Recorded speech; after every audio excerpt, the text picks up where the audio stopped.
Hi, welcome to my channel. இன்றைக்கி நம்ம பார்க்க போகிறது ரொம்ப அத்தன்டிக்கான மட்டர் பன்னீர் தான் பார்க்க போகிறோம்.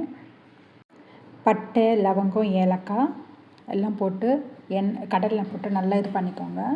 ஒரு 3 வெங்காயம் போட்டு நல்லா பொன்னிறமாக வதக்கிட்டு, அதுக்கப்புறம் இஞ்சி பூண்டு விழுதும் போட்டுக்கோங்க.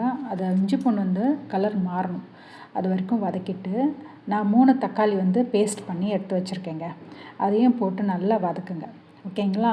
அந்த மிக்சியில் இருக்கும் இல்லையா, கொஞ்சமாக விட்டுருக்கோம் இல்லையா, அதையும் சேர்த்து தண்ணியோடு சேர்த்து ஊற்றிக்கோங்க.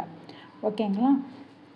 அதுக்கப்புறம் அது கூடவே நீங்கள் என்ன பண்ணுன்னா, மஞ்சத்தூள், மிளகாய்த்தூள், தனியாத்தூள், ஒரு சீக்ரெட்டான இன்க்ரீடியன்ட்டு நீங்கள் லாஸ்ட் வரைக்கும் பார்த்தா தான் தெரியும் என்னென்னு. ஸோ அதை நல்லா கலந்துக்கோங்க. இது நல்லா சுருண்டு வரணும், அது வரைக்கும் கொதிக்க வைக்கணுங்க. ஒரு கரெக்டாக அந்த கிளாக்கில் 10 நிமிஷம் வரைக்கும் டைம் கூட வச்சுக்கோங்க, 10 மினிட்ஸ். ஓகேங்களா? நல்லா இது மாதிரி சுருண்டு வரணும். சுருண்டு வந்ததுக்கப்புறம் நீங்கள் என்ன பண்ணணுன்னா, இந்த பன்னீரும் நான் ஃப்ரோசன் பட்டாணியும் அந்த பேக்கெட்டில் இருக்கிற பன்னீர் தான் எடுத்திருக்கேன். ஸோ அந்த ரெண்டுமே இதில் போட்டு நல்லா கிளறிக்கோங்க. இது ரொம்ப ஈஸி தாங்க, ரொம்ப ஈஸி தான்.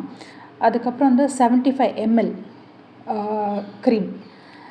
ஓகேங்களா? அதை எடுத்துகிட்டு நல்லா அதில் போட்டுடுங்க. இதுதான் மெயினுங்க. ஸோ நல்லா அந்த நார்த் இந்தியன் ஃப்ளேவர் வந்துடும். நீங்கள் முந்திரி பருப்பு, பாதாம் பருப்பெல்லாம் அரைச்சி போடுறதோட நீங்கள் இந்த மாதிரி நம்ம டக்குன்னு ரிலேட்டிவ்ஸ் வந்துட்டாங்கன்னா இந்த மாதிரி பண்ணிடலாம். ஸோ ஹெவி குவான்டிட்டி பண்ணோன்னா நீங்கள் முந்திரி பருப்பு, அந்த பாதாம் பருப்பெல்லாம் போட்டுக்கலாம். அதுக்கப்புறம் கடைசியில் நம்ம கரம் மசாலா தூளும் அந்த கஸ்தூரி மெத்தியும் போட்டு ஒரு நல்ல ஒரு கிளறிட்டு இறக்கிடலாங்க. பாருங்கள், சப்பாத்தியோட மட்டர் மசாலா ரொம்ப டேஸ்ட்டு. கடைசியில் இன்க்ரீடியன்ட்ஸ் எப்படின்லாம் கொடுத்துருக்கேன் பாருங்கள்.